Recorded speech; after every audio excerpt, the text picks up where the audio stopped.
on, actually. I clicked the All right. gun on it. Yeah. But what's popping and what's dropping? This your boy live and direct at full effect out the 832. Y'all already know how I do, man. What's popping and what's dropping? My boy Craig out the 662. Y'all already know how he do. What's popping and what's dropping? What we finna talk about today, man? Man, what's going on, y'all, man? As y'all can tell, Jimmy J and I, we're both sick. He's dealing with the cold. I'm dealing with one of the most fucked up hangovers I've had in a while. But we're gonna talk about the enemy. There's a saying about the enemy of my enemy is my friend. Well, that wasn't Jimmy J Smooth's friend last night after this shit in bed. We're gonna talk about Texas. Also gonna talk about the Alabama situation, which Nick Saban, which Saint Nick was especially right about. Uh, the Antonio Brown situation. Also, we got fan questions, including got one about Justin Fields that I asked on the sports message group, and also got a question about how my pops was when it came to social settings like parties and stuff, and the answer will shock you. So, without further ado, the Jimmy J Smooth Network, along with the Let's Draw on Something with Craig L. Smith II, has been brought to you in part by Trey Styles, Custom Design and Design. There's nothing that my boy Trey Murph cannot customize. Hit him up for all your NBA, NFL, NHL, MLS, family reunion shirts, and team apparel. His phone number is 901-364-3698. He accepts PayPal only. No, I'll get back with you and IOUs on that. And also to my roadie, Miss Angelica Burks, aka Senate Candlemaker. Hit her up on her Instagram, which is Senate Candlemaker. She has all your Senate candle needs as well. So, without further ado, get this rant on about Texas, because let me start off by saying that I was very disappointed, but I was shocked. I was shocked that LSU was passing the ball more. Right. I'm very shocked about that. I mean, I think that's one criticism that the guy that Jimmy J Smooth cannot stand, that he finally addressed on, that passing the ball more. Joe Burrow, he's doing good, and Randy Moss's son Thaddeus, he caught a couple of passes. But I was very disappointed with Texas, and shout out to Jacquez Green, because he pointed something out about their defense. Their secondary is garbage. Texas secondary is garbage. Their offensive line is garbage. Their running back core is garbage. Any fucking time your lead in Russia is your quarterback, what is you doing? Exactly. And then the defense really shit the bed, because they ran a lot of 4-6. Nobody runs the 4-6 anymore. Nobody run anymore. Last team they ran, I believe, was Florida State, and it worked. And it worked. But Texas, they don't run no zone coverage. They don't run no man. They don't run no type of coverage. They're just blitz heavy. And if you live by the blitz, you die by the blitz. And I think Tom Herman, who's another guy, I think, ever since he got that Texas job, he was smelling his shit a little bit too deep. He got the love and the smell of his shit. He needs to make some changes on the coaching staff. So I wasn't as much as I wanted Texas to win. LSU showed me, hey, they got them an offense. They finally with the times now. So that doesn't mean I like them, but I was really impressed with their offense, and especially their defense. But there was also some questionable play calling on Texas end, like in the first part of the series. Why you gonna draw up a quarterback run? Matter of fact, Sam Ehlinger, man, I always say that, depending on how the home team, whatever first play they use in the first play of the game, 90% of the time, 50% of the time, they're gonna win the game. Ehlinger had two wide receivers wide open, and then their tight end messed around and got open. Yeah. This man decided to run. So I'm like, yeah, I see. I see. Yeah, he's not. I see. Yeah, Texas gonna lose us. Mm-hmm.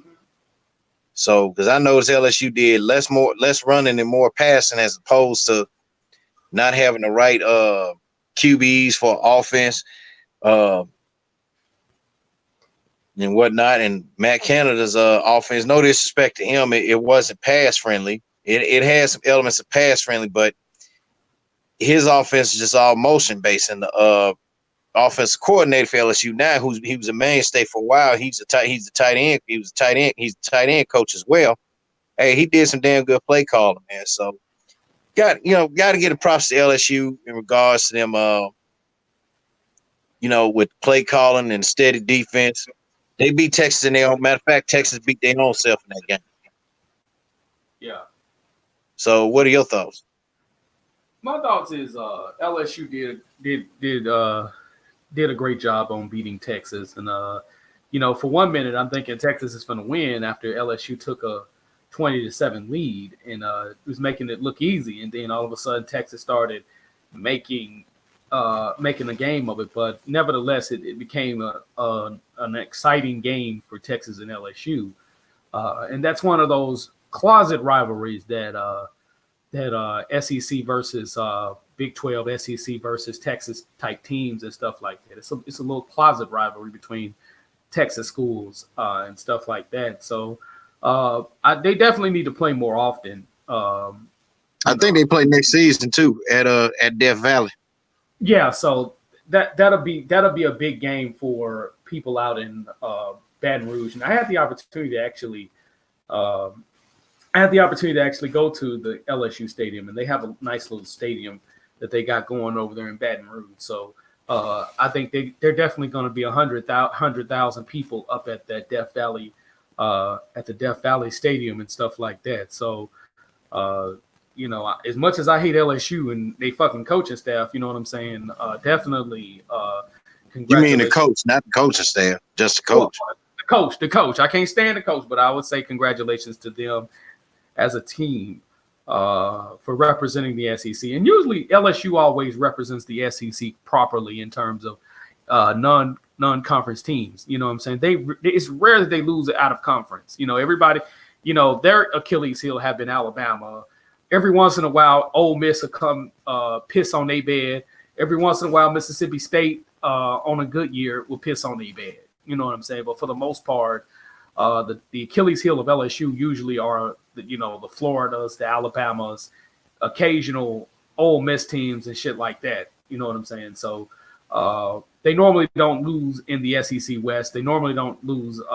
Lose period in the SEC. So, but like I said, off air, Ed Orgeron is going to have to prove he can beat Alabama. Because if he can't prove he can beat Alabama, he's out the door. That's the main thing, and that's why you got a guy at Auburn on the hot seat. You know what I'm saying? Because he's on the hot seat right now because they want to beat Alabama, and if you're not recruiting in the top 5, because Auburn is right outside of the top 5 in recruiting, you got to be able to recruit at least in the top 5 or recruit good enough that Clemson does. If you got an opportunity to beat Alabama, you're gonna have to be able to recruit at least as good as Clemson. And people ain't been able to do that in the last few years. So, with that being said, again, congratulations to LSU on beating Texas, beating a good Texas team and a great, highly recruited team. They did a good job being in the top 10 themselves as a Texas team. So. I'm looking forward to seeing this game again next year, though. Most definitely. You know what I'm saying? So it is what it is. You got anything else you want to say about this, or? No, I'm done. I'm done. Okay, most definitely. So Alabama had made easy work of their last two teams that they played, Duke and New Mexico State. But we got some arrogant ass announcers, some bitch ass, hoe ass, playing like they dumb ass announcers talking about, well, why don't you play any good out of conference teams and shit like that? And I've explained this before, but I'm gonna explain it again. Mm-hmm. Who the fuck wants to play? I'm talking about all these major teams because there are exceptions to the rule when it comes to Alabama. But who the fuck wants to lose to Alabama early in the season? Now, granted, if they play them in the playoffs, they ain't got no choice but to play them. But, you know, when you're playing, people do not want to play Alabama. They don't want that smoke. You know, back in the day, Penn State used to play Alabama in the 80s. In the 70s, you had a USC rivalry that started really all the way back in 1970. They played them back in the 70s. You know, Notre Dame occasionally played Alabama and stuff like that. Those are the exceptions, but at that time, those teams were pushing out talent like is nobody's business. Now USC will still play them, even though the best of their talent historically is gone. You know, I give USC credit for at least having the balls to schedule them. You know what I'm saying? But Penn State could do better. I give Oregon, and this is more like a general SEC topic, because in general, unless an SEC team is like a Tennessee that got their ass kicked by BYU yesterday, they're not going to play the SEC. They got beat. Well, they had BYU beat, but like I said yesterday, BYU ain't gonna lose. Ain't gonna start season on 2. Yeah, but Tennessee still could have beat them because, you know, their talent is night and day compared to BYU. And again, I piss on teams that have top 15 recruiting teams. And I'm going to get on another team that, you know who I'm talking about. I'm going to get on it later, but I'm going to get on his ass later. But when you have top 15 recruiting teams, you can get on him. Hey, you can get on him after this topic. Yeah. When you have the top 15 recruits in the nation, you have no excuses to lose to a fucking BYU, who is a private institution.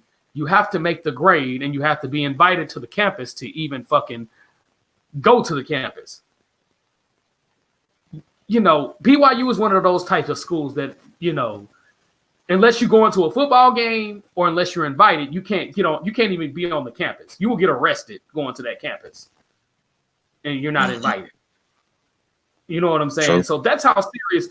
And even though they have 50,000 people, that's 50,000 people that 50,000 students. I'm sorry, 50,000 students that had to be accepted and invited to that university.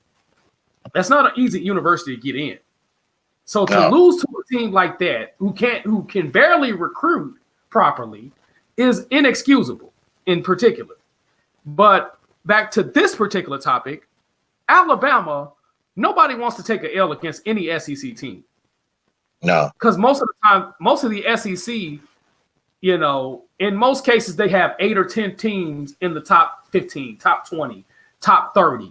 You know, at least 12 teams in the top 20, top 30. You know what I'm saying? So not only is SEC teams stealing teams from the South, or I should say the Southeast, they're stealing teams outside of that Southeast corridor. They're getting guys all the way from California, Illinois, you know, even they're great players. So when you're going up against that, you're like, man, I'm not trying to play this goddamn team because I don't have the talent to match up. Now, there's teams outside of the SEC that matches up.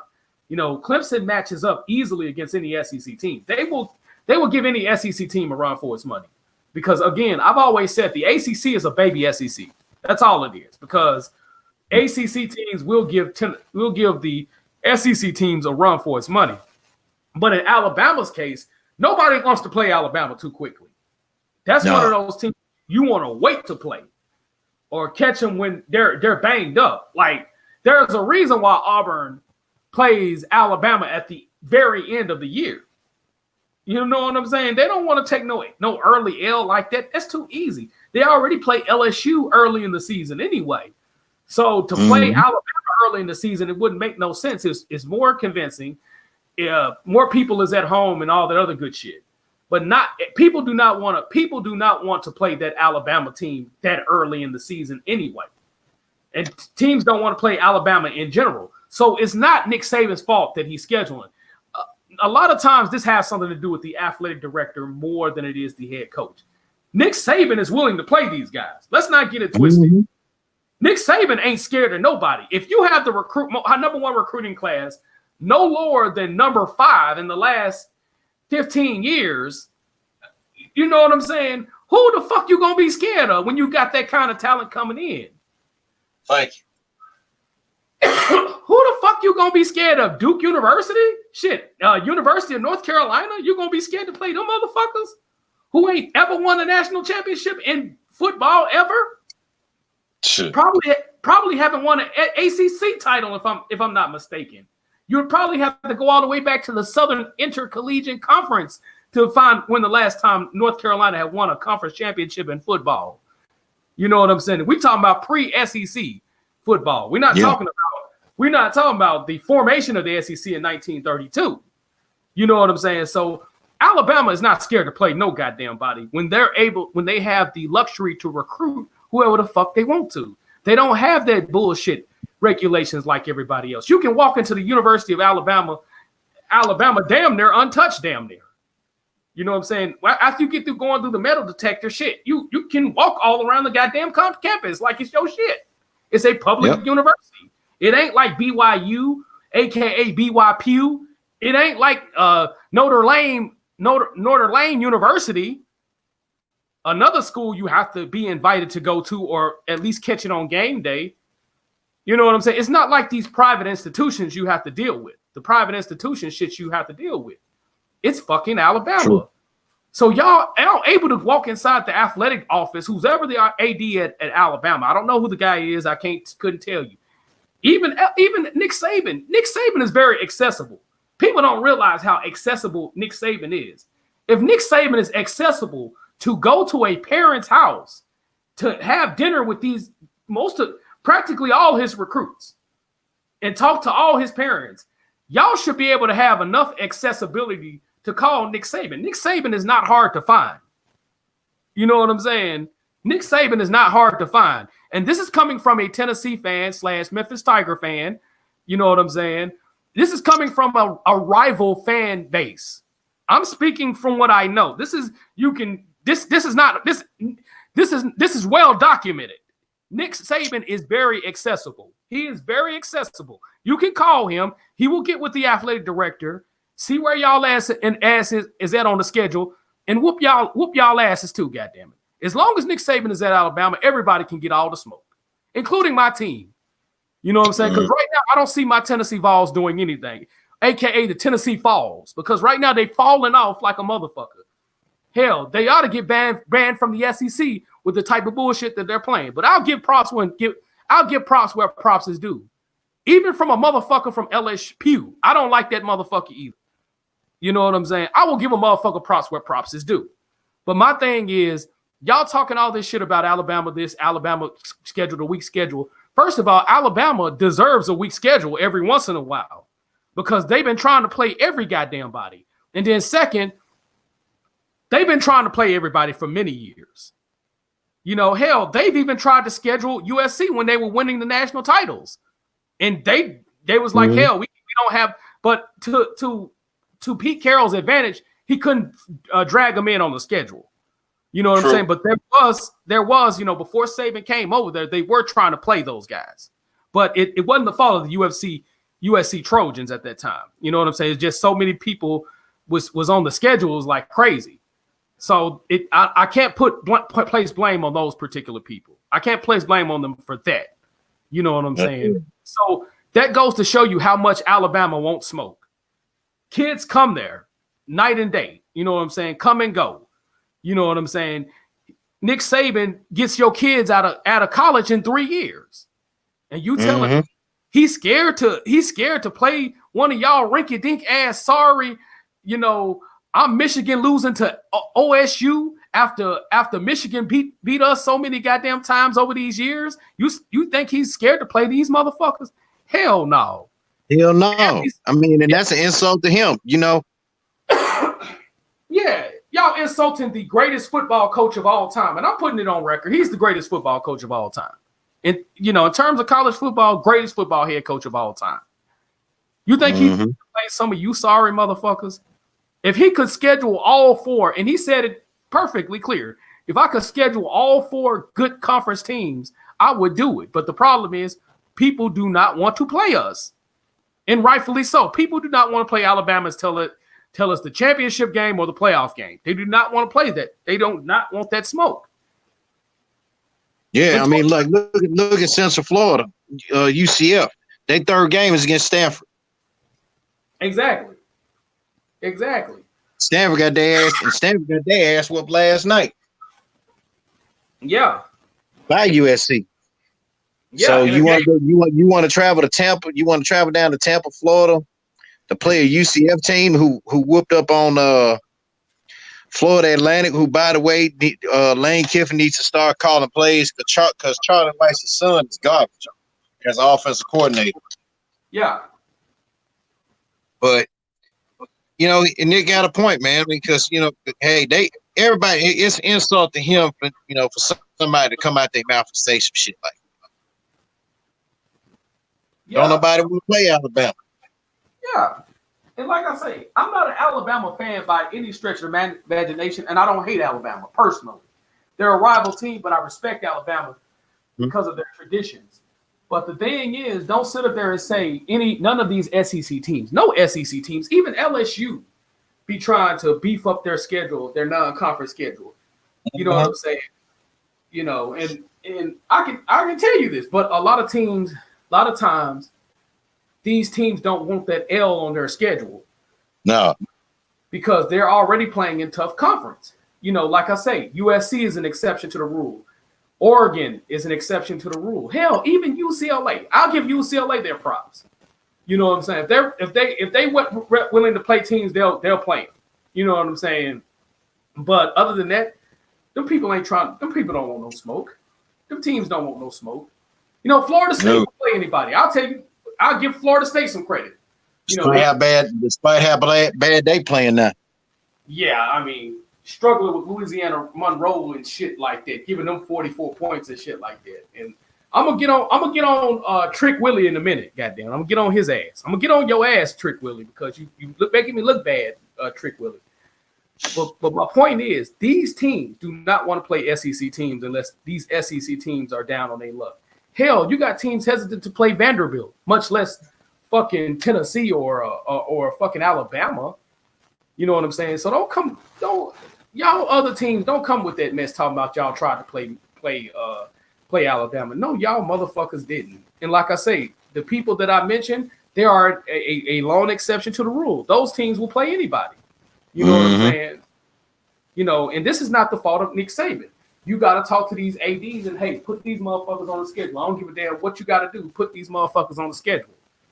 Instead of y'all paying these rinky-dink putty patroller-ass teams $100,000, $1 million, $2 million to come whoop up on a Georgia Southern, a Georgia State, a little rinky-dink-ass team, you know what I'm saying? Get some of that Alabama revenue.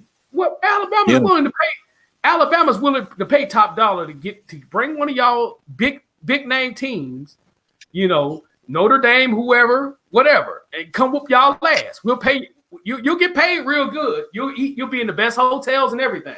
Make sure the fans don't get crazy if y'all come. You come whoop their ass. They gonna make sure y'all have the best security and everything. They gonna look out for you. So just go on and take that. Just go on and come down to Alabama and take that L. Just go on and sign your name on the dotted line. But you're not willing to do that.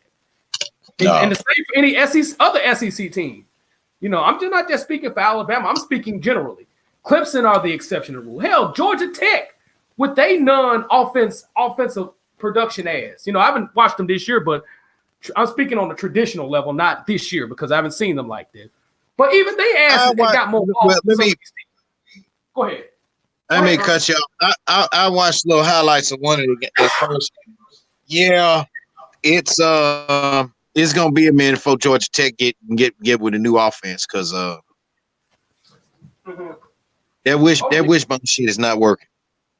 Yeah, and they need to get out of that bullshit wishbone system and go back to the one that they had, the offense, the read option they had when Bobby Doss was the head coach.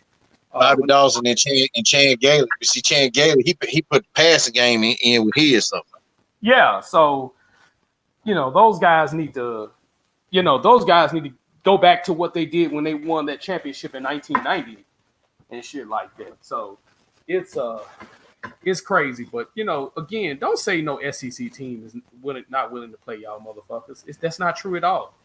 And like I say, right. I will give props to teams in the ACC in particular, because really the main teams, SEC teams are accessible to play against is the ACC, and which is why those ACC teams are good. You know what I'm saying? Because they do play. They're not scared to play the SEC because, like I say, their conference is just as good in football as the SEC to a certain degree. With the SEC slightly being better. You know what I'm saying? So, right. Don't piss on Alabama. And this is coming from a Tennessee Vol fan. You know what I'm saying? And don't piss on them and don't piss them off. Exactly. You know what I'm saying? Especially don't piss Nick Saban off. Exactly. And Nick Saban made the right decision by calling that bitch ass out for insulting them like that, because Nick Saban is probably the hardest working coach in college football. Recruiting, he recruits, have to take phone calls. I mean, he's very accessible individual. So yeah, if you watch that ESPN interview he did a while back, because they said when he has a break to himself, man, he cuts up. Exactly. He do like a little boat ride and fishing and stuff like that, because he said he ain't never had a chance to go bass fishing, because he got that little. I think he got his main crib somewhere. I forgot where his main crib is, but that man said he would get. He has a big ass water slide. He said his ass would get on that motherfucker, slide on down there, and just and boom, just hit that water. Yeah. And he jet ski. So, yep. Yeah. I'm a Bama fan, and like a lot of people hate on Alabama and stuff like that. You can't schedule the best. Okay, but see, you look at let's say, for example, let's take Mark Few from Gonzaga. Yeah, I mean, like when they be in all these tournaments, matter of fact, most of these college teams, they can't control when in college basketball, they can't control who they play as far as like with these little college tournaments and stuff like that. Like 20 years ago, did nobody know anything? 20 years ago at the Great Alaska Shootout, did nobody talk about it till 2 days later? Cincinnati beat the shit out of number one Duke. Yeah. Here's the team that had out there, and this when prime Kenyon Martin was tearing Elton Brand's ass up in that game. They beat the shit out of them. They beat the shit out of Duke in that game. Then with Gonzaga played him in the Hawaiian tournament. Beat the hell out of him. Exactly. But Nick got a point, man. You just can't, don't nobody want to play anybody. And also, like when it comes to the playoff or whatever, yeah, that's the only time you're gonna be able to play Alabama. Yeah. But I'd rather for a team like a UCF to go up against Stanford right now, or I put it like this: I'd rather for Stanford to take L somewhere in the third game or second game. Well, because by right it ain't gonna happen, because Stanford always play USC in the second game anyway. You gotta. They can't. It's not the coach's fault. Like you said, it'd be the AD's fault. For either the school, if it ain't Alabama's AD's fault, it'd be the AD's fault for these other schools. So it is what it is on that. I mean, hey, he had every right to put his ass on blast about that shit, saying some more stupid ass shit like that. Exactly. Because again, that man is very accessible, and he can make whatever schedule he wants to because he's Nick Saban. All Nick Saban got to do is put your name on the started line, and hey, but y'all asses shit the bed when it comes to playing these motherfuckers. So it is what it is. And like I said, this goes for any SEC team, not just Alabama. SEC overall gets criticized for playing weak non-conference schedules. But who else do y'all want us to play? Goddamn it, that's the way I see it, man. So I mean, we could play some teams from the Big Ten. You know, I mean, because Oklahoma does. Oklahoma for me, they played Ohio State. mm-hmm. They did a home and home with Ohio State. I mean, look at fucking Herm Edwards. Yeah. They're 2-0 this year, and him and Mike D'Antonio from Michigan State, they ain't established themselves home and home. Yeah. And then he said, "Hey, we're gonna keep it going till one of us get tired of, you know." So and they play they play this Saturday too, by the way. Yeah. So, but it is what it is. Now, Jim McWright, you got a bone to pick with somebody. Oh yes, Trick Willie up at Florida State University, man.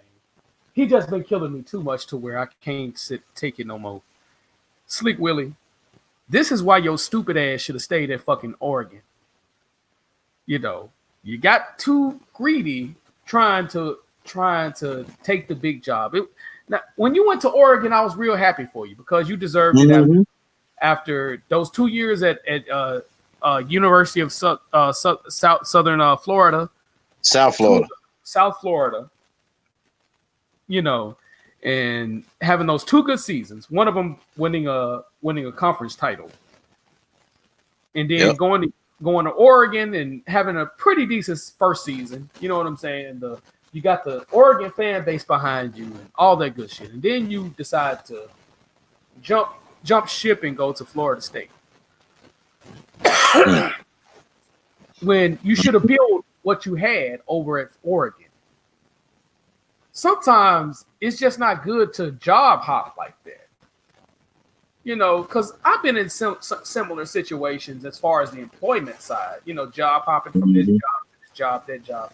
Sometimes it's just better to stay where your ass is at. And, in the context of, I'm speaking of as Oregon, not South Florida. Because South Florida, he was going to ultimately outgrow South Florida anyway.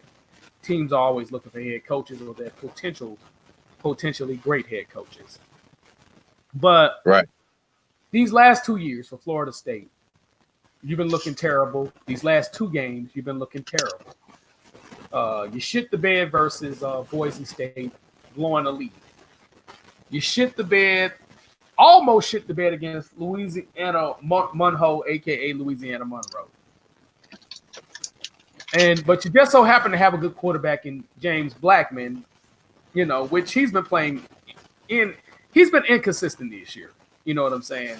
And when I say inconsistent, one half he's on like a pot of neck bones, and then the next half he's flat. Okay, now on that record though, let me stop you for a second before you continue. Okay. I felt Blackman should have been the starter and would attack his first season, but he wanted to play fool with everybody by starting DeAndre Francois, sorry ass. But But go on. Blackman been inconsistent this year, and again, I think he should have started last year. I'm in agreement that he should have started last year. But Willie needs to step his game up, or he gonna have to step out the door at Florida State. Losing to Boise State the way you did last week is a telltale sign to get your ass up out the door. And they had a loss to Louisiana Monroe. They barely beat Louisiana Monroe. I'm saying they barely beat them, and they blew a big lead against this team because they had a big lead against them as well. This is inexcusable, Willie. This is inexcusable, man. All the coaches out here who deserve a job, and you sit up here shitting the bed. You got an opportunity at Florida State. You guaranteed to get a top 10, top 15, at worst case scenario, top 20 recruiting class. I think he was right at number 15 recruiting class last year. Yep. Right at number 15. You have no excuses right now. You've been able to recruit well. Number 6 the first year you came in. I can't really credit you for that because Jimbo Fisher, that was really basically Jimbo Fisher's players that you got. But this year you still managed to do a good job of recruiting.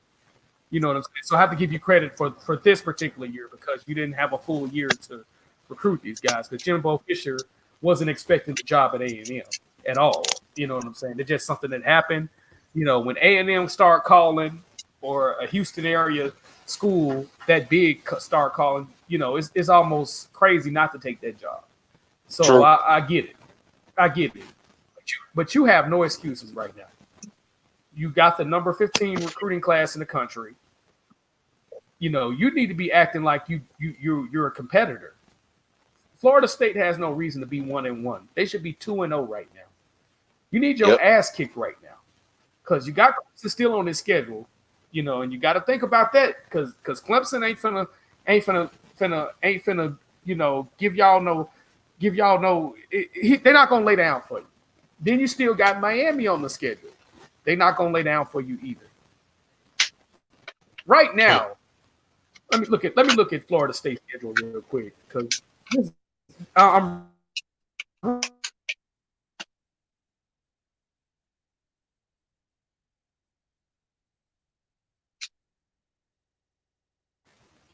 This is fucking ridiculous. And from my understanding, they wasn't able to get a quarterback in recruiting, and they still get the number 15 recruit class in the country. Wow. They didn't even get a quarterback. That's sad. That's the crazy thing. That's damn sure sad. So Saturday they play University of Virginia. Next game they play Louisville, NC State, and then they got to be. They look like I'm just gonna put it out there. They're gonna be a victim to Clemson. You got all these teams on the schedule, and your offense is garbage right now. And okay, but see, he got one of the best offensive coordinators in the damn country, Kendall Browns. So it's no excuse. But you got to take that back though. No, Jonathan Vilma said it best. This team don't know how to win yet, and they don't. They don't know how to win, but blowing the lead against Boise State, inexcusable. Beating a team of Louisiana Monroe in overtime when you could have beat them in regulation is inexcusable. This shit is inexcusable. This is not. There's no excuses for this. When you're able to recruit that on that level, have an offense that did well at a mid-major team, and you had a good. The offense was good on a mid-major team, but you can't do nothing with Florida State. Come on, man. This ain't no excuses right here, man. Ain't no excuses, man. Yeah, y'all don't know how to win, okay, but you recruiting top level players. How does that work? How you gonna explain? And I'm taking Coach Sheldon Harris's a punchline. How you gonna explain that? How you gonna explain having a number 15 recruiting class coming in?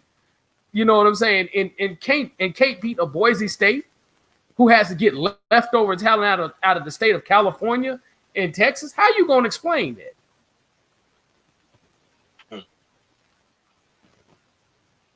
That's what I'm saying. It's not an excuse. No excuses for this shit, man.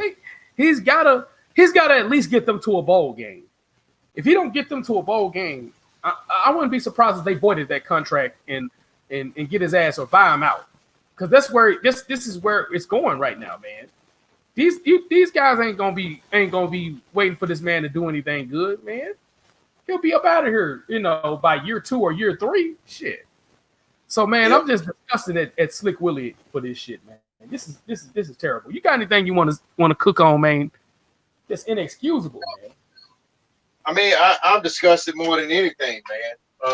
You have to also look at some other factors as well. If the defense ain't playing like shit, I mean, they can't fault Kendall Browns.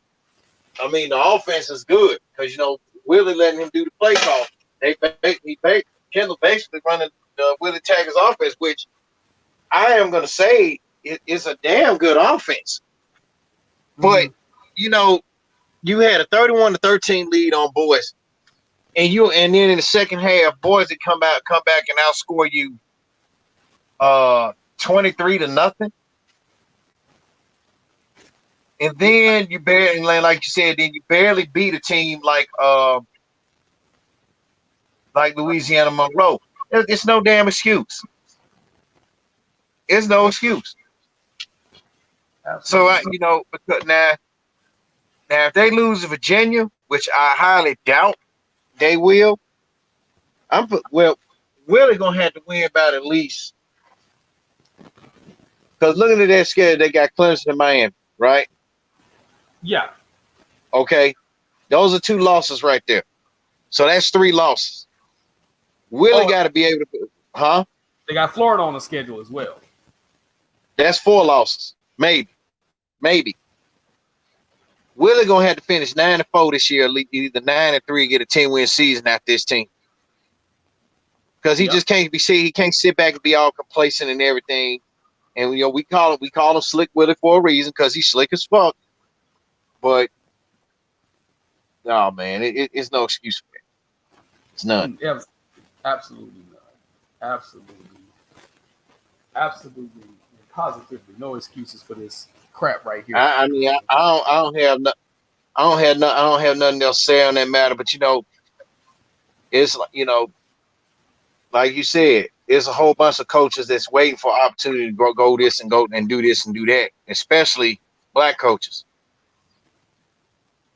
And really making all, not just making all coaches look bad, especially black coaches look bad with what he doing.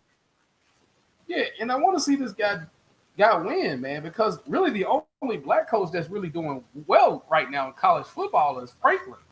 You know what I'm saying? Because like at Pitt, as Coach Franklin, man, Coach James Franklin, he's really the only guy that's really, his only problem is Ohio State. That's his problem. Ohio State and Michigan State. Other than that, he doesn't have. Yeah, those 3 teams. So, but typically he's gonna get y'all 10-3, 11-3, whatever. So he's gonna.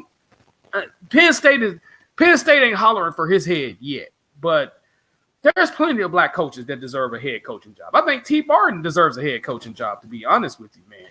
Offensively, they're stagnant, but I can't put that on him because he just got there. And he's not the offensive coordinator. It's Jim Chaney calling the shots. So what position he's at quarterback coach? What is he like? He's look him up. I think he is quarterback coach, because if he's quarterback coach, he need to work on that dude, that Guantanamo dude, man. Because dude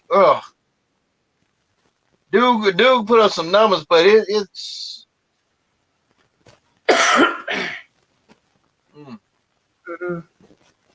I don't know. He's an assistant football coach. We know that. That's common sense. He's an offensive coordinator. Well, he was a coordinator.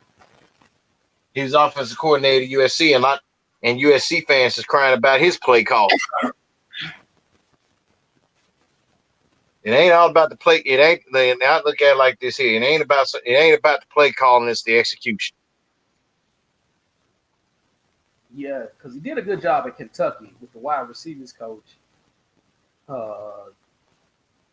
Yeah, so he's a positions coach. I'm sorry, he's a wide receivers / associate head coach. And then he got fucking Chris Winkie. And then he got Chris Winkie on the staff. Pruitt has Chris Winkie on the staff. I don't know what his position is. Yeah, so he has little to no say so as far as the offensive,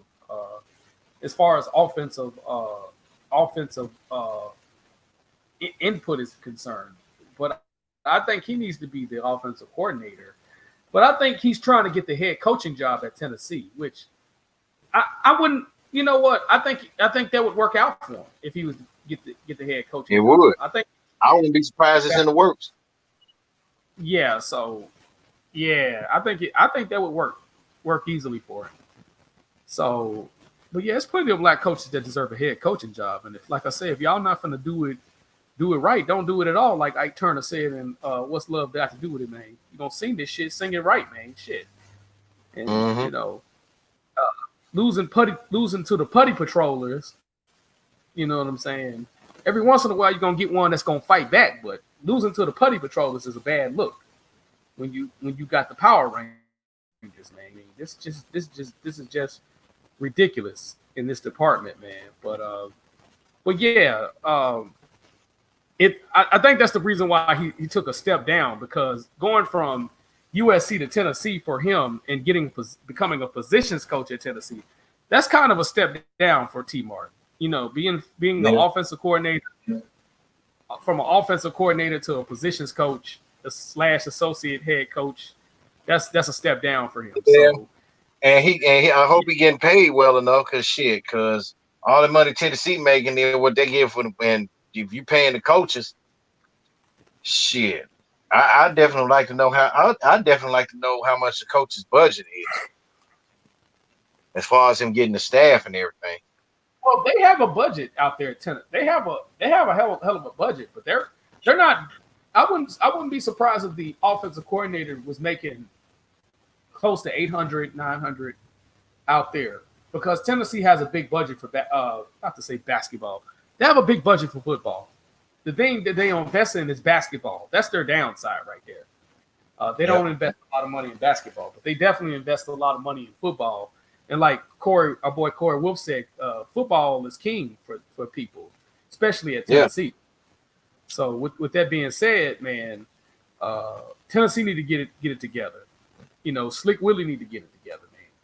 So it is what it is when it comes to him, man. So what's our next topic we're going to discuss, Brother Craig? I'm going to let you handle this, the AB situation. This AB situation looked very suspicious from the jump. Now, I'm gonna go on record in saying I don't think AB make the brightest decisions in the world. I will say that. I do think he does have some type of mental illness. I will say that. I'm not saying he's an angel or he's a saint or any of that. But some of this stuff with AB, especially with the Ryan Clark situation, extra forgiving, tap dancing, Coon Clark, as I call him. You know, Ryan Clark did not help that situation at all. You know, and with this situation with the Oakland Raiders, him complaining about a helmet, I'm going to say this about the helmet situation. If they allowed it at Pittsburgh, I can see his gripe if they allowed it at Pittsburgh. I can see that gripe. I can see that gripe right there. You know, what I don't understand is the situation with the general manager. Now, I will say this: some of that shit looks very contrived, and because you know, them talking about he called this dude a CR. You know, y'all know what the word is. I'm not gonna repeat it. He called him a CR. Yeah, that's a convenient. Most racist ass motherfuckers will say that a black person called them that for the most part. Will we call you that? Of course we will call you that. But in a setting like the NFL, I just can't see him calling that dude that. I just don't see it. Do I think I'm not buying it for 1 second. Did he say something to probably get himself up out that locker room? I'm pretty sure he said something to get his. Now, the part where he said he was going to whoop his ass, according to reports, okay, that's believable because he does come across as bipolar. I will say that nigga is a bipolar man. I'll put it like this: ever since when Vontae, you know, you weren't hearing shit about Antonio Brown. Because he said dude just kept, you know, he kept it real all the time. Ever since, I guess, when Burfett knocked the hell out of him in that game, probably fucked him up.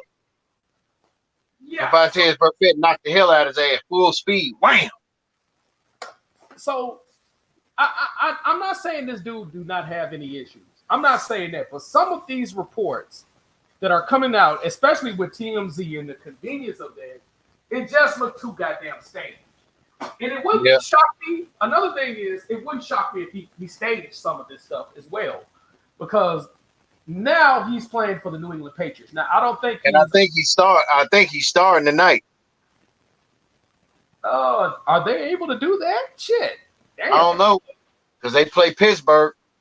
Well, I do remember Lloyd Malloy playing the next day versus the Patriots, but that's because he playing for the Bills, and the Bills is in the same division as he is. So I could see that happening. But I'll take a glance. I'll take a glance at the game You know, because And then shit, Antonio, he gonna have to learn that playbook. You know. Yeah, but he gonna have to learn that playbook. But if he's just coming down there, I think you can make certain signals to what the play is. Though you can give him certain signals and tell him what route. You know, because uh, Tom But he Brady got Tom Brady. Tom Brady uses hand signals as well. So that's I think it'll be easier on him. But I think it's gonna take a couple of weeks for him to get acclimated to the offense and stuff like that. And of Yep. course, they got a 7-0 lead on Pittsburgh as far as my last score, probably more than that, but it was 7-0 when I looked it up. But a lot of that shit looked very staged, Yeah. and it looked very convenient because I don't see that dude even being that damn crazy. Now I know the dude's crazy as cat shit. The helmet situation, that's a 50-50 thing. Which, like I say, if the team before that allowed him to have that helmet, then hey, as long as it's safe and under protocol, I don't see no problem with that particular gripe. And it might be a safety issue for him in terms of, you know, he might feel safer in that helmet than he did with the helmet they was going to give him. So that could be argued right there. I'm not going to sit up there and dismiss that fact.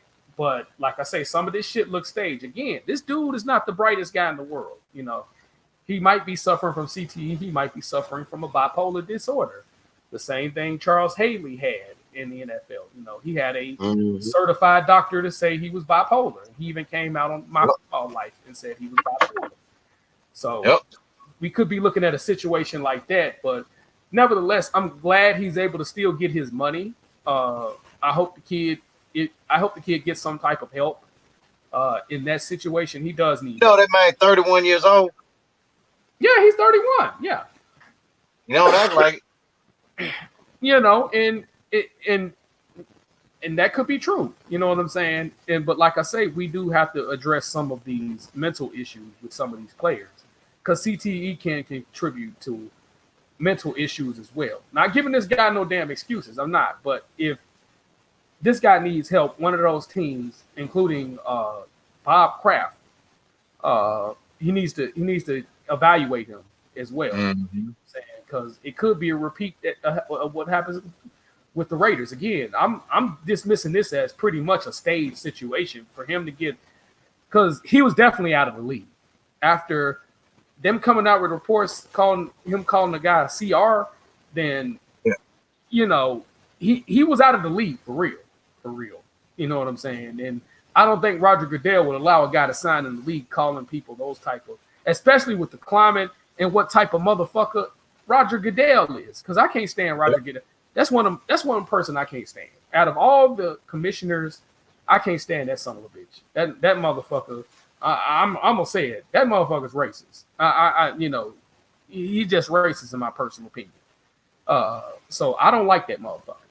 I give Ed Orgeron more respect than that motherfucker. You know what I'm saying? So I'm gonna go as far as that. I just can't deal with Roger Goodell. Some of the rules that he have and some of the suspensions he put down on some of these players is just crazy. Mm-hmm. So my thing with that is I just don't believe he said that. Now, do I think there was some hands about to be thrown or he threatened the guy? I do believe that because he comes across as bipolar. So it is what it is when it comes to Antonio Brown. You got anything you want to cook on when it comes to this topic, man? Shit. Been saying up with that. I'm gonna tell you what really ruined it when they put them on Hard Knocks. I think they kind of ruined the Raiders a little bit too. Because and I haven't seen episode 2 and 3, but the first episode was pretty good. I don't know if anybody uploaded 2 or 3, but yeah, I think Tonio got something ain't going on upstairs. You can't tell if he's coming or going, if he's coming or going or not. The helmet issue. Then let's not forget about, they wanted to make a big deal about that crowd there thing about with his feet. Now, hey, that was a serious issue because he suffered frostbite from that crowd there. I was like, whoa, what the hell is that? So, and mean, it's just a fucked up situation, but for him. But I'm glad, man. I'm glad. You know, now they're trying to say that New England doing and being investigated for tampering. What? Let me be clear on New England. That's the number one team I hate. I'll watch a Cowboy game before I watch a New England game. I'll deal with a Dallas Cowboy before I deal with a fucking New England Patriot. But y'all have been allowing these motherfuckers to cheat all the goddamn time. Now, so what now with these motherfuckers? Y'all want to talk about tampering with all these years of cheating? These motherfuckers cheating? Come on, man.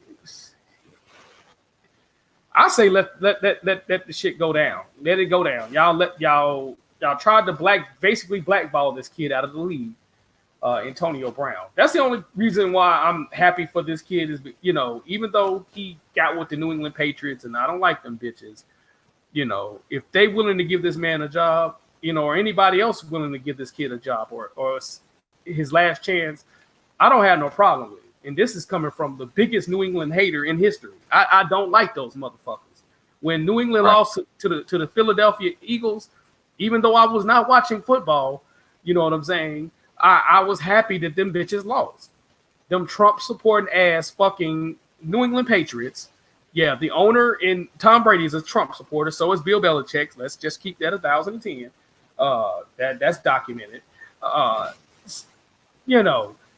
was glad they asses lost, but if they willing to give this dude a chance, with all the issues that's come down upon them, props to them. But these motherfuckers been cheating. The NFL's announcers kiss Tom Brady ass. Y'all kiss Bill Belichick's ass. Y'all kiss the entire New England Patriots ass.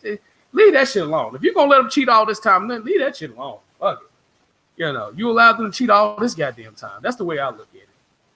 They talk about they were tampering. They've been tampering with motherfuckers. They've been tampering going back to 01? Shit.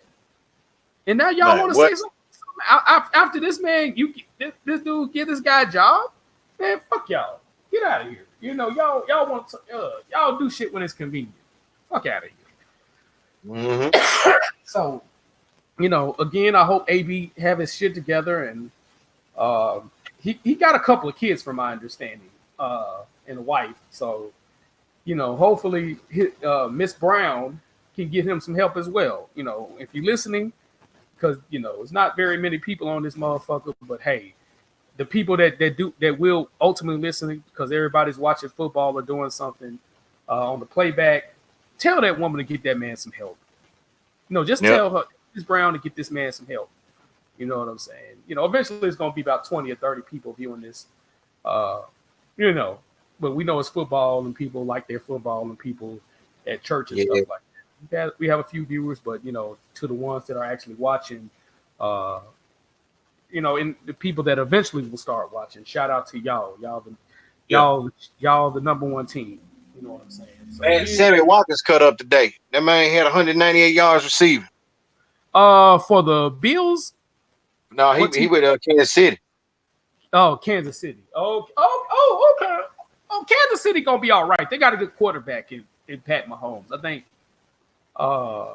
this is gonna be the season that is gonna make or break them. Because sometimes when people have a good first year, their second year, they shit the bed the second year. But like I say, Mahomes has an arm on him. You know what I'm saying? He's mobile as well, but he uses his arm more than his mobility, and he uses his mobility as a form to get the ball downfield, man. So, like I say, man, I'll be interested to see what Kansas City does this year as well. So, yeah, right. Shout out to Sammy Watkins on having a good day. I see the Tennessee Titans beat the hell out of the fucking Cleveland Browns and kept the frown on their face. But I wasn't shocked. The question gonna be for Tennessee is, can Mariota stay healthy? And I agree with you because we talked about this off air that he needs to work on his mechanics. He is who he is. I'm gonna just say that he is who he is, and he's gonna be who he is. So, with that being said, he needs to stay healthy. If he can't stay healthy, that job is gone. They're going to draft another quarterback in the upcoming draft if he can't stay healthy. So he's going to have to learn how to stay healthy, stay consistent, and get the team to the playoffs again so he can give himself another lifeline. Because, I think Tennessee, with them getting Ryan Tannehill as a backup, that's telling them right there. That's telling Mariota right there, you need to get your shit together. We're going to make sorry-ass Ryan Tannehill the starter. You know what I'm saying? And Ryan Tannehill's best years at Miami is when he beat the New England Patriots. That's his best years at the, because, that's an arch rival. So, you're going to come to play against your arch rival. So, it's one of them things to where it's just like the Rams playing the 49ers or the Bears against the Packers.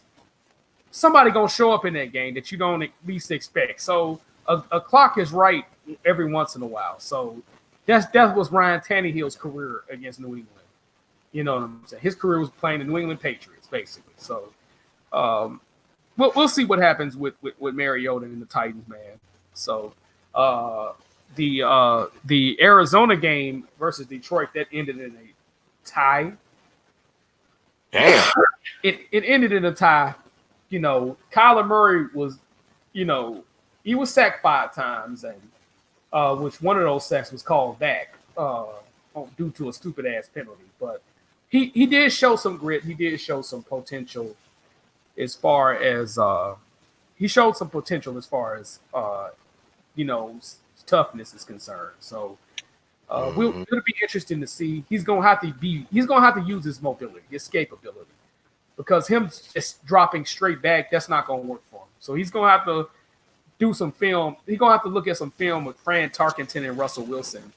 Because if he stays in that pocket, he's going to die. And his career is going to be ended very fast. And my personal opinion, Kyler Murray should have went to baseball. I'm just going to be honest. He was drafted in the draft a couple of times, and he didn't take on that opportunity. I think he could have easily had a good career in baseball. But people like football more, and football is king. But I feel like baseball could pay you more. Especially in his case, he's a pretty damn good baseball player. And the same goes for Jameis Winston. He should have played baseball as well. But that's all. Yeah, he should have played. He should have played. He had the opportunity to do that. But Kyler Murray was no exception to that rule. So. And that's why a lot of teams hesitated to draft him. And the Arizona Cardinals moved up in the draft to draft him. So if he doesn't... because the current head coach told him to. Yeah. So if he doesn't make it in football, which with the potential, which this game is showing me, giving me indication that he could have, he could make it. It's indication he could make it.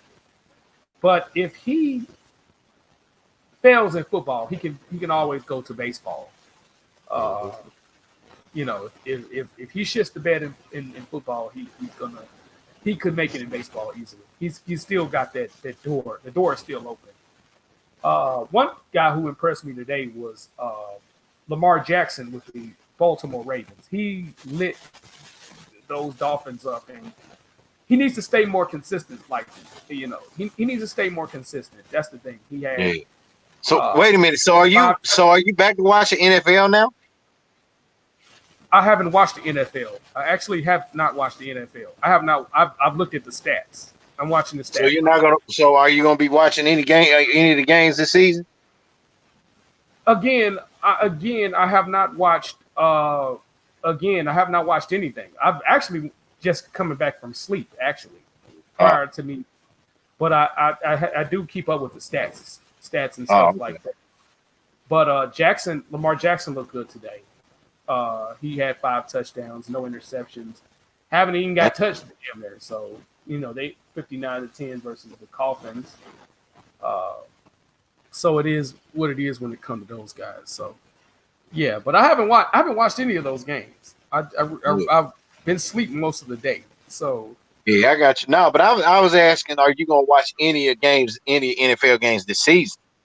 Any NFL games, like I say, I'm sticking to my word as far as Kansas City and Tennessee. Those are the only 2 teams I'm watching this year. So yeah, those teams I'm gonna watch. Yeah, I'm gonna watch my Packers this year too. So watched Thursday. I was impressed. I was impressed with their offense, man. But but that was more of a defensive game. It looked like both of their defenses have improved. Well, that's the way it's always been with the Packers and defense. Mostly it's either going to be a defensive game or it's going to be a hellified shutout, which that rarely. I mean, a shootout. I'm sorry, which that's rare. But I wasn't able to catch any of it because I had to go to sleep. Because I'm still fighting this infection, but I'm getting better.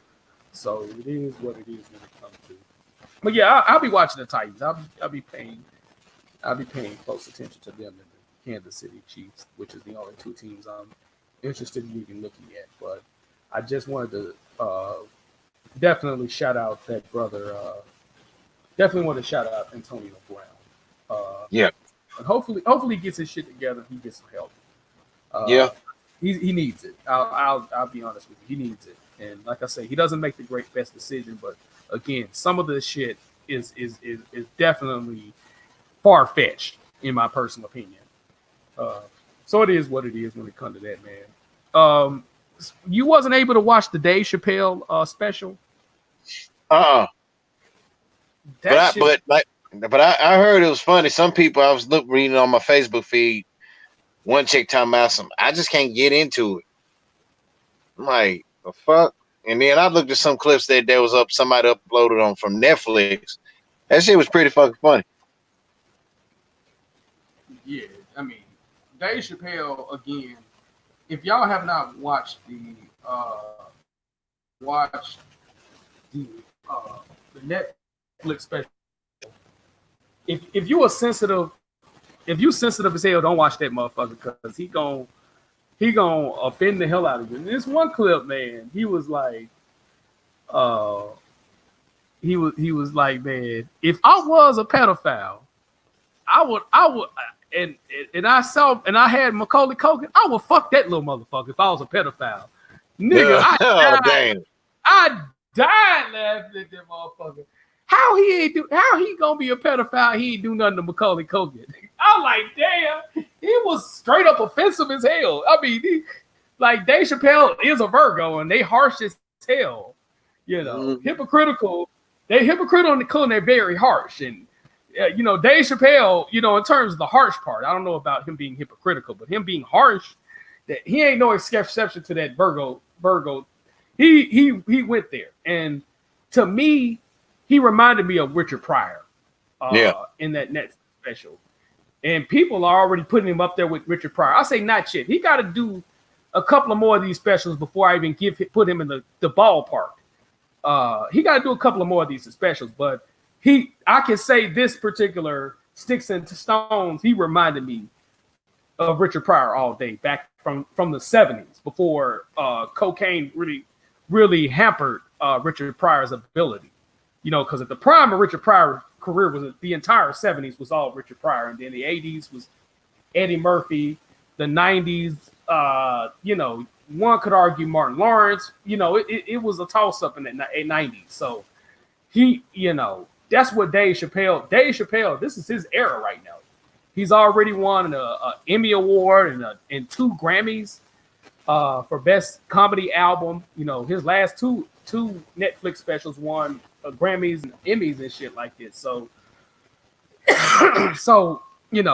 Dave Chappelle went there. When I say he went there, he went there. I mean, he wasn't politically correct. And the crazy thing about it, even though the critic rating ultimately went up to 27%, it was 0, I think, on Tuesday. On Thursday was 27%. But one thing that didn't change was the viewer rates. And this is across racial lines. This ain't just black people viewing this. This is hundreds of thousands of people that viewed this. His viewer rate was 99%. Wow. Even though most of the people that gave him his good reception is coming mostly from black people. But the viewer rates this ain't just black people giving these these ratings. These are white, all types of people. 99%. And then Netflix already came out and said they not taking that shit down. The people pretty much already spoken with a 99% viewer rate. So if anybody would have been offended of importance, which would have been the viewers. The critics is more so right now. It's the viewers. It's fans versus the critics versus right now. That's basically what this is. Yeah. So Netflix is looking at it like shit. The people are speaking. So I mean, but that Netflix special is classic, man. I mean, right now, Dave Chappelle is at worst case scenario, you could probably argue he ain't out of the top 5 in terms of the goats of comedy. Because right now, Richard Pryor, my personal opinion, right now, Richard Pryor, Eddie, then Dave, and guys like I put Martin at my number 4 spot, which that could easily change as well. But my top 5, man, my top 5 is Pryor, Eddie, Dave, Lawrence, and I would have to put Lenny Bruce up there. I'll say Lenny Bruce. Some people have George Carlin number 5, which you can make a case for that. But like I say, Dave Chappelle is going there, and I say he went there. He addressed it. When I say all the issues that we've talked about on this podcast, all the issues, he went there. He went there. With the Me Too movement. Oh man, he just was offensive.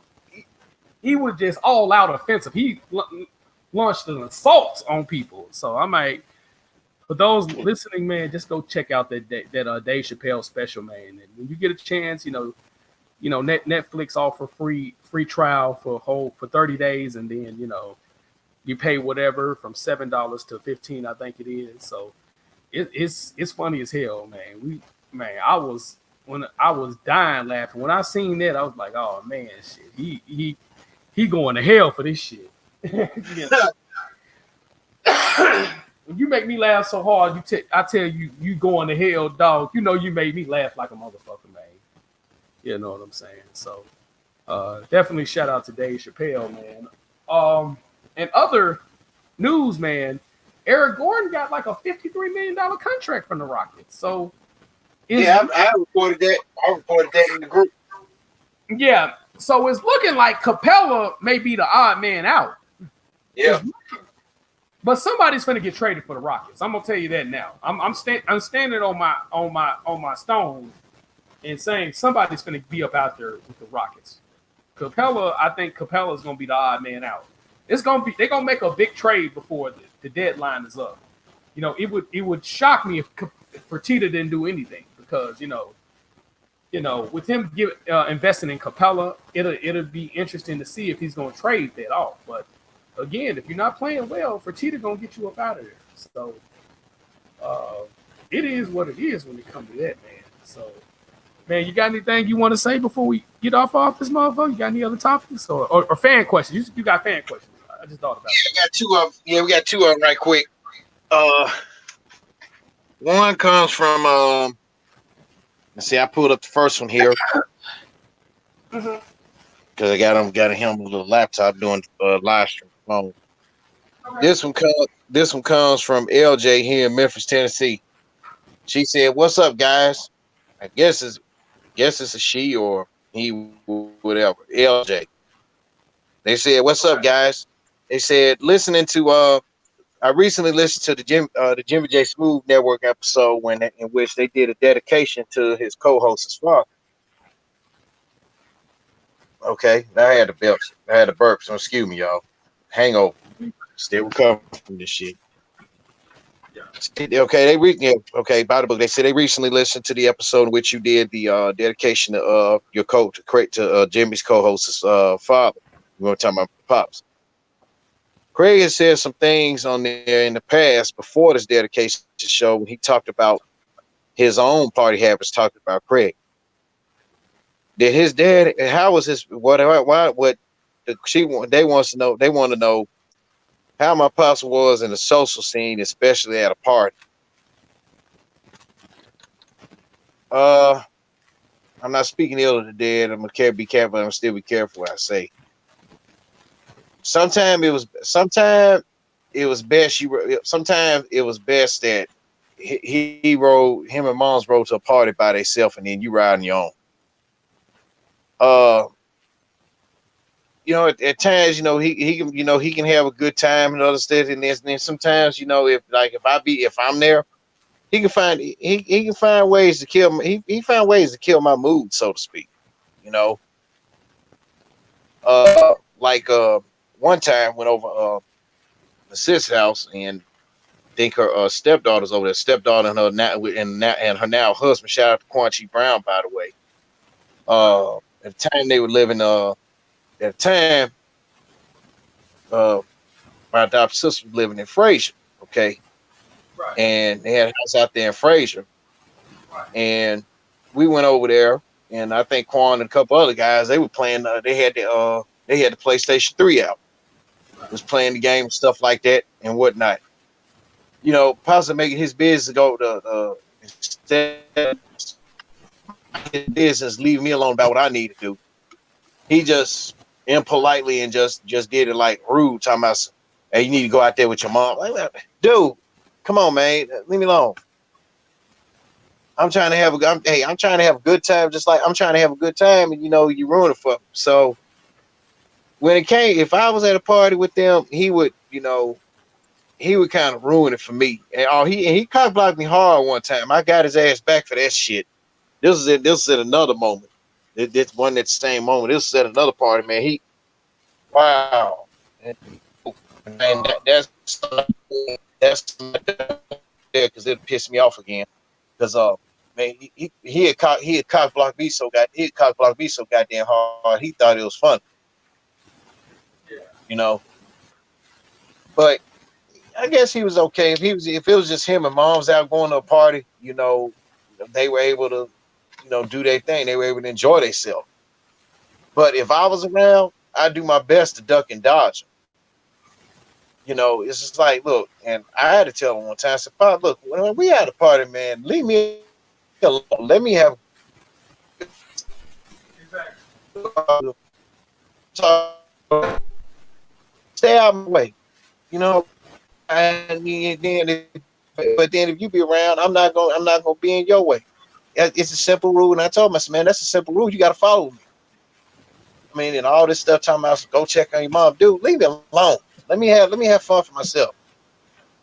But I agree.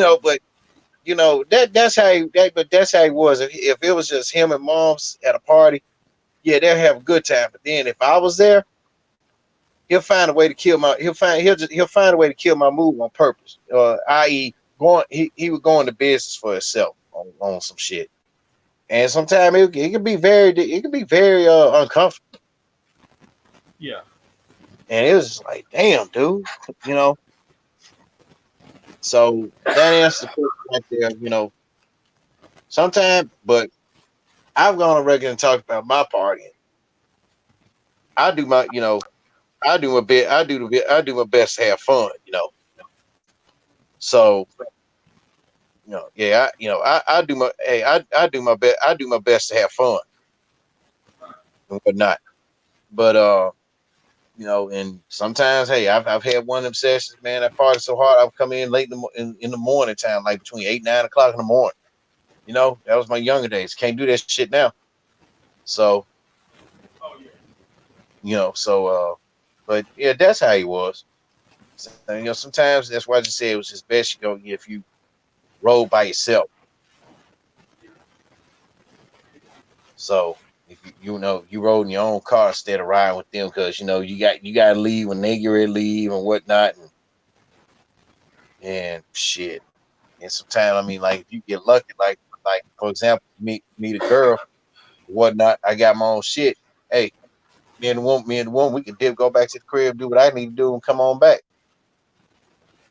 You know, that's how it was with some parties sometimes. But it is what it is. Um, Got a question for you. All right, got another question for you, Jimmy. This will be it and close the show. This comes from Athens Dogs fan in Athens, Georgia, and the subject is Kirby is not so smart now, is he? Okay, and she introduced herself. This one's a she. She said, "Hello, gentlemen." She said, "Been listen to all the recent college previews past late in the past, and when you guys were talking about college football, you know, you look at guys that transfer in Alabama treat like Jalen Hurts, now I gotta give it to him. Jalen Hurts is playing some damn good football. I don't like Oklahoma, but I like what Lincoln Riley did with Jalen.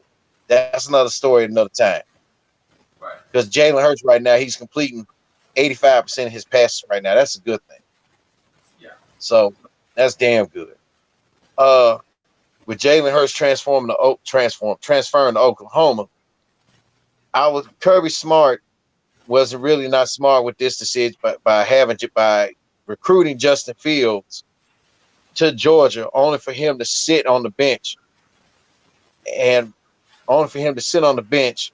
have him have his only start in the SEC championship game against Alabama in the third quarter. Piss poorly designed quarterback draw play that made him look really bad to the point that he transferred to Ohio State. I've noticed Justin Fields, who, if might add, was the number one quarterback in the nation when Kirby Smart recruited him, is playing some damn good ball himself at Ohio State. So was Kirby not so smart with this decision for him for him to promise Justin Fields he'd be starting, and instead we'd have to deal with inconsistent Jake Fromm on the basis? What say you? Damn.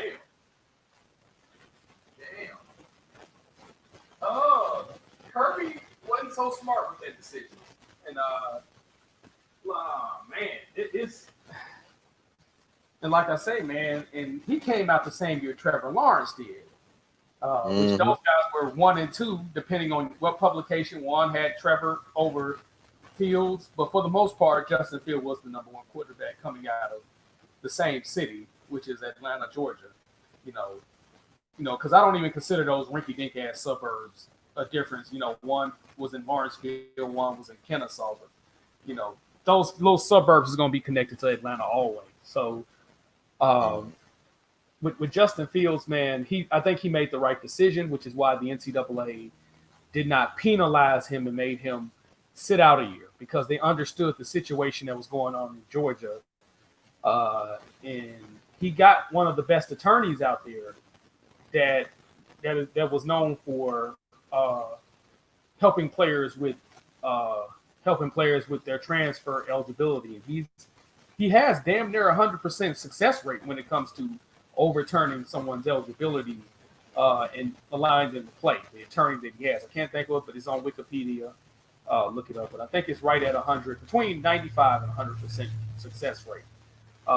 And Justin Fields has made the right decision by going to Ohio State. And one thing about Ohio State does a great job of getting people not only in the state of Ohio, but people out of Georgia and Florida in terms of recruiting. They go down to SEC country, sometimes Big 12 country, in our case, Texas, in getting some top level players when they're not able to get the same type of talent out of the state of Ohio. So definitely shout out to the Ohio State coaching staff, the last two or three coaches and stuff like that. So, but Justin Fields is playing his ass off, and I'm proud of. Kirby Smart didn't make the right decision with Justin Fields, and Justin Fields benefited from that. I would have liked for him to stay in SEC country, but hey, you go where you're appreciated, not tolerated. So shout out to Justin Fields, and hopefully Kirby makes better decisions. I'm not going to piss on Kirby Smart just yet, but that wasn't a great decision. And mainly that guy's starting mainly because his dad was a former football player. So it is what it is. So I'm just gonna leave it at that. Yeah, Shout and out. then Mhm. and Kirby's been in Georgia for what, 2 years now? Yeah, two years. Okay, you want to? Here's a magic number: two. Yeah. That's how many quarterbacks to transfer from him since he's been there. Yeah. Because Jacob Eason went back to Washington. Yeah. Because he even saw the writing on the wall. He said, man, he'll say he knew he was the better quarterback at Georgia, which he was, And he said, man, fuck this. He said, fuck this, and then gonna turn around and get Jake Fromm. And Fromm, he has his hot and cold moments, and then you're gonna get Justin Fields. You're gonna start that, man. That if anybody want to know what the Athens Dogs fan was talking about, pull up the 2019 SEC championship game between Alabama against Georgia. And there was a play that really was meant to design, that was designed to fuck Justin Fields up. They're one of the worst quarterback sneak plays ever. I'm like, damn, did they just make that man look bad right there? And when you tell when he walked off the field, he shook his head. He got his helmet off, he just shook his head. It was like, yeah, that's it. Because he gone.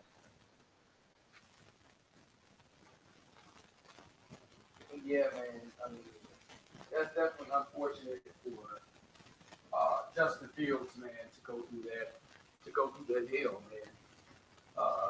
It is what it is with Kirby. Now, the great thing is Kirby has been recruiting good enough talent. He's been able to keep the very best in Georgia at home, outside of the situations to where Trevor Lawrence was able to leave, and Deshaun Watson, who's in the NFL. Outside of those situations, for the most part, he's been able to keep the best talent home in Georgia. And like I say, he's not going to be able to get everybody out of Atlanta because there's so many fucking suburbs in Atlanta.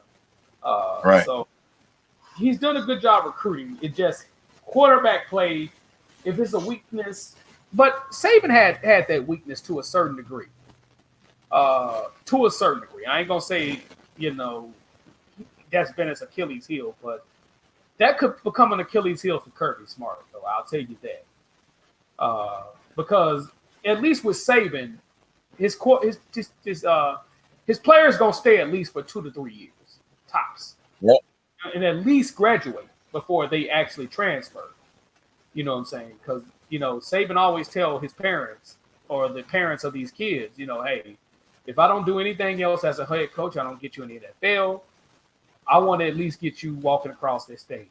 You know what I'm saying? And he's done a great job at doing that, especially in Jalen Hurts' case.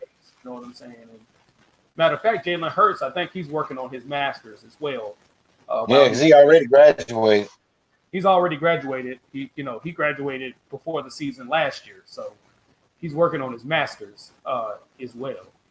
Whether he goes to the NFL or not, I think he's still, from my understanding, he's working on his master's, and he's actually from Channelview, which is within 10 minutes of my old apartment where I was staying at.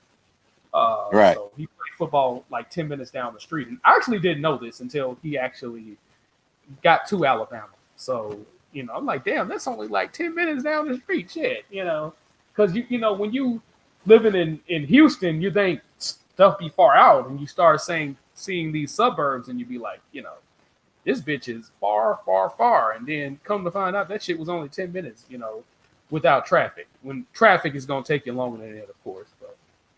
But again, congratulations to Justin Fields. And, hopefully the Georgia Bulldogs get it together. Hopefully Kirby can get it together. And I think if Kirby Smart keep on recruiting as well as he's been recruiting, I think the Georgia fan base could get a championship out of it. But he's got to get past Alabama. And he's got to do better by his quarterbacks, because that quarterback, that's the leader of your team. Yep. What I'm saying? So he's got to get it together in that department. So it is what it is.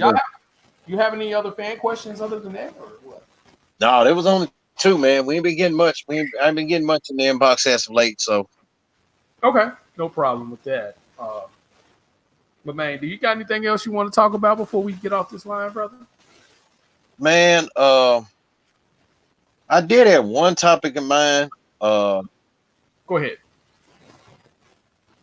But man, as my mind is, we will probably just have to talk about that another time on another show.